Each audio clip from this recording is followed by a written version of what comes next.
The film opens before the declaration of the Indo-Pakistani War of 1971. At an FOA, Forward Operating Airbase, Indian Air Force Wing Commander Andy Bajwa, Jackie Shroff, or his Air Force wingmen soon take off to an unknown airbase in Rajasthan.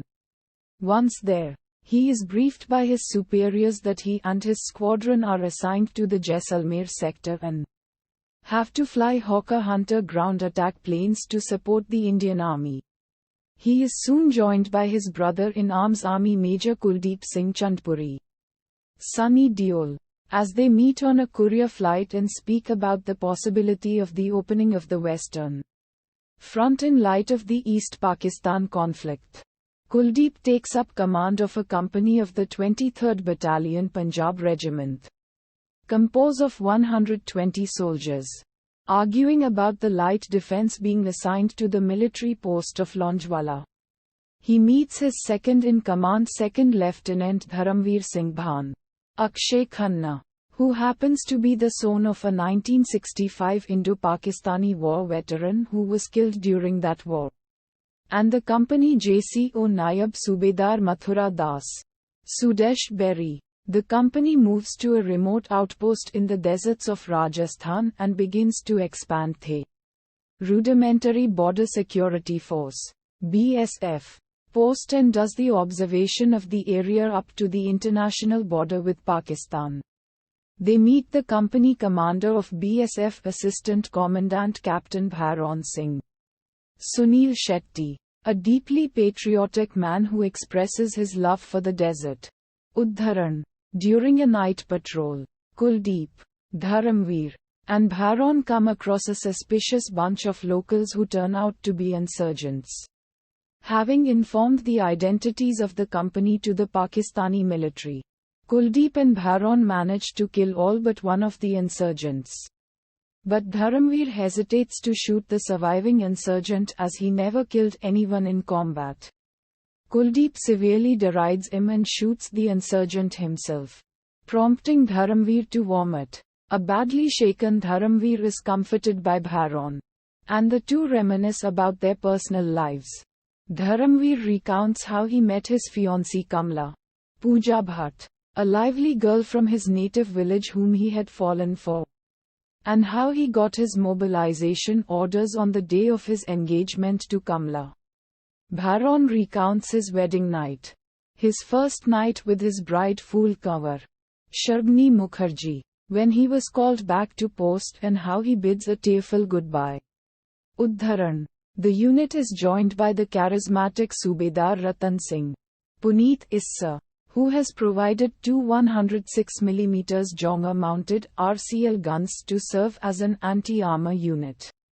Eventually, the company wireless operator picks up a spy transmitting from a nearby area, and Dharamveer sets out to investigate. He ambushes and kills the spy, bringing his body back to the post to prove that he has overcome his fear of killing. The unit settles down to wait for the Pakistani military as they keep track of the developing events on the radio. The Indian Army starts moving forces to nearby locations, preparing to attack if Pakistan tries to open the Western Front. This gives hope of soon-to-come action for the men tired of the long wait in the hot and desolate desert.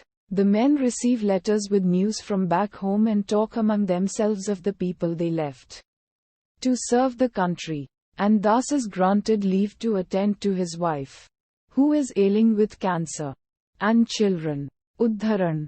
On the evening of the 3rd of December 1971, the unit receives word that the Pakistan Air Force has bombed multiple Indian airbases and that war has been officially declared by the Indian Prime Minister Indira Gandhi. Kuldeep sends Dharamveer along with 5 soldiers to patrol the border in a section and assigns Bhairon and his men to clear out the nearby villages to avoid civilian casualties. The next day, the Pakistani artillery batteries start shelling the post and a nearby village. Kuldeep joins in the evacuation as heavy shelling occurs. Meanwhile, Dharamveer and his patrol spot Pakistani tanks, Chinese Type 59, and infantry, led by the infamous Lahore thug Ghulam Dastagir, who was hired by the Pakistani military to lead the attack, crossing the border into India. Deducing that the shelling attacks were just a diversion to cover the arrival of the incoming invasion, Dharamveer reports this to Kuldeep, who then orders him and his patrol to secretly follow the tanks without engaging them. Eventually, Das returns and apologizes for deserting the men, promising that he will return to his family after the war is over. And Kuldeep happily assigns him to one of the anti-tank gun jeeps. Uddharan. Kuldeep radios for air support and speaks to Bajwa, who sadly tells him that there can be no air support as his base has only Hawker Hunter ground planes, which cannot be used for night combat. Expressing his apologies, Bajwa asks Kuldeep to defend the post as long as possible and that he and his pilots would be on the battlefield at the first stroke of light. In despair, Kuldeep radios his CO and explains his untenable position. The CO advises Kuldeep to retreat but gives him the authority to decide on the option of either to hold his post or to retreat. Kuldeep decides to remain defending the post and gives the company the choice of whether to leave the post or not. And they all decide to stay with him and face the Pakistani soldiers to their deaths. Uddharan. As Dastagir and his men finally close into Lonjwala, one of the Pakistani tanks blows up. Due to Kuldeep getting his men to bury anti-tank mines around the post earlier to prevent the tanks from barging in, Dastagir orders the Pakistani tanks to open fire on the post. And Kuldeep retaliates by having Das to destroy several tanks with his Jonga RCL units. Though the tide of the battle is improving for the Indians at first, Das's jeep is hit by a tank shell, wounding him and prompting Bharon to extract him from the burning jeep. Das is fatally wounded when he goes to extract the recoil spring for Bharon's MMG and dies in Bharon's arms. Ratan sacrifices himself to throw away an exploding tank shell to prevent several of his men from being killed. Another tank targets Bharon's machine gun nest and destroys it, wounding Bharon. Using his remaining energy, Bharon charges the same tank and destroys it with another anti-tank mine, killing himself and the Pakistani soldiers inside. Dharamveer breaks through the enemy cordon and returns to the post, but his entire patrol is wiped out in the process. Dastagir then orders a bayonet charge on the Indian position, but the attack is beaten back by the Indians, with Dharamveer being gunned down to death by Pakistani soldiers. Kuldeep then captures a dying Pakistani private, who reveals that Dastagir plans to invade Jaisalmer by morning, Jodhpur by afternoon, and reach Delhi by night, thus bringing India under Pakistani's control. As dawn nears, Dastagir orders his remaining men to make a last-ditch attempt to overrun Lonjwala with their massed assault of tanks and infantry, ignoring the danger of the anti-tank mines, arming himself with an anti-tank rocket launcher and a bag full of grenades. Kuldeep gathers his remaining depleted men as they make for a suicide counterattack. Kuldeep and his men manage to take down several tanks, killing Dastagir and many of his men in the process.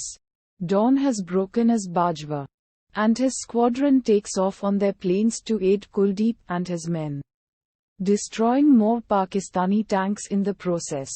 The remaining Pakistani forces are forced to flee away back through the border to their country, thus leaving the Indian military as victors of the battle. Despite the battle being won, while more Indian tanks and artillery arrive to fight back against Pakistani reinforcement, Kuldeep and his remaining men are distraught over the many deaths of both their comrades and the Pakistani soldiers.